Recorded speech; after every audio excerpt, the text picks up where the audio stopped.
வணக்கம். காஷ்மீர் தீவிரவாத தாக்குதலில் தமிழகத்தைச் சேர்ந்த யாரும் உயிரிழக்கவில்லை என தற்பொழுது தமிழக அரசின் சார்பில் தெரிவிக்கப்பட்டிருக்கிறது. 3 பேர் காயமடைந்த நிலையில் 2 பேரின் உடல்நிலை சீராக உள்ளது.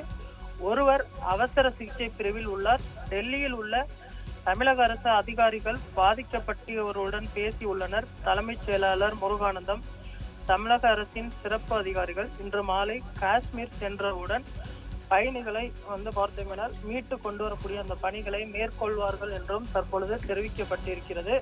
3 காயமடைந்திருக்கக்கூடிய நிலையில் இதில் 2 பார்த்தோம்னால் நார்மல் நிலையில் இருக்கிறார்கள். ஒருவர் மட்டுமே அவசர சிகிச்சை பிரிவில் இருக்கிறார். அவரை தற்பொழுது தீவிர சிகிச்சை பிரிவில் வைத்து மருத்துவர்கள் சிகிச்சையானது அளிக்கப்பட்டு வருகிறது என்றும் தெரிவிக்கப்பட்டிருக்கிறது. இதில் டாக்டர் பரமேஸ்வரன் பார்த்தோம்னால் சென்னையை சேர்ந்தவர். அதே போன்று சந்துரு அவர் தமிழ்நாட்டை சேர்ந்தவர். பாலச்சந்திரன் அவர் 57 வயது, அவர் தமிழகத்தை சேர்ந்தவர். இவர்களில் 2 பார்த்தோம்னால் காயமடைந்திருக்கிறார்கள். ஒருவர் தீவிர சிகிச்சை பிரிவில் இருக்கிறார்கள். தமிழகத்தை சேர்ந்த யாருக்கும் எந்த ஒரு உயிரிழப்பும் இல்லை என்றும் தெரிவிக்கப்பட்டிருக்கிறது.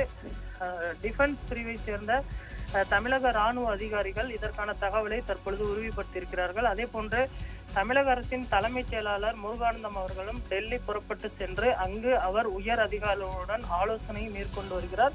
இந்த ஆலோசனைக்கு பின்பு இந்த தகவலை அவர் உறுதி செய்திருப்பது குறிப்பிடத்தக்கது.